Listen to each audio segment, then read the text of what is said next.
Do you find interrogative and relative pronouns confusing sometimes?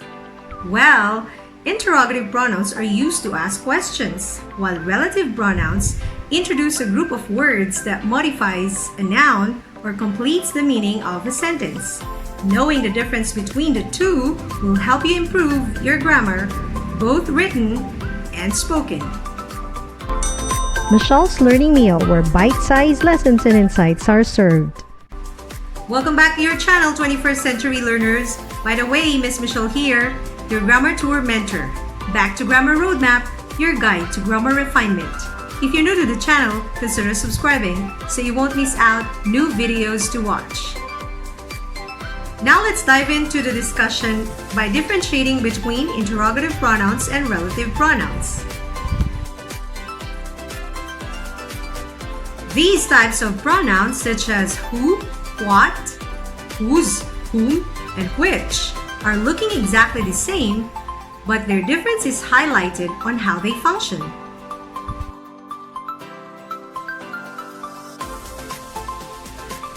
Now let's take a look at who, what, which, whose, and whom as interrogative pronouns. Fundamentally, interrogative pronouns are used to ask questions like the following.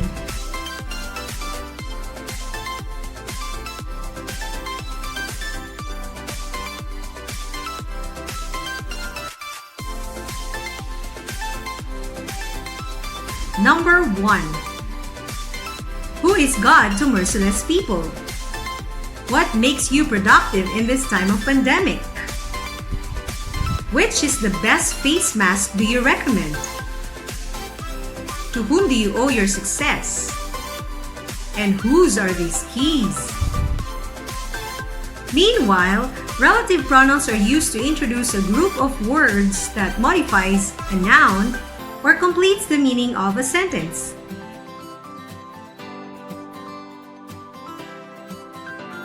Now let's study the following examples with relative pronouns.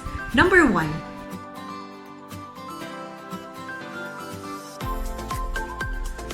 The persons who inspired me to fulfill my dreams are my parents.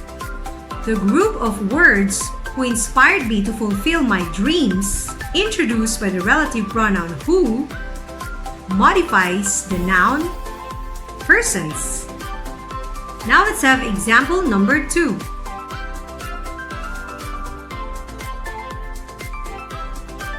The human's negligence to reduce carbon footprint is what seems bothersome to Mother Earth. The group of words what seems bothersome to Mother Earth, introduced by the relative pronoun what, completes the meaning of the sentence. Now let's take example number 3.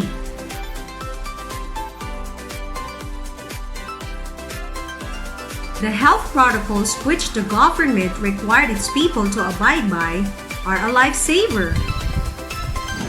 Now the group of words which the government required its people to abide by, introduced by the relative pronoun which, now modifies the noun health protocols. Jumping into example number 4.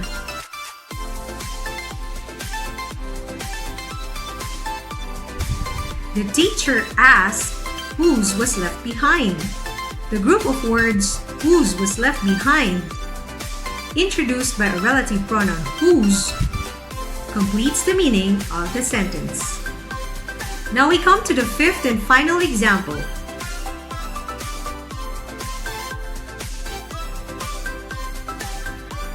The new employees whom you recommended are extremely efficient for the job required. The group of words whom you recommended, introduced by the relative pronoun whom, modifies the noun employees. Now, do you find clarity between interrogative and relative pronouns? If you do, please hit the like button for me. Now, to expand your knowledge on this, here's your bonus. Do you know that what, which, and whose are not only always used as interrogative and relative pronouns? Sometimes they're also used as adjectives or modifiers. This means that the nouns come after them. Here's how. Let's find out illustrating the following examples.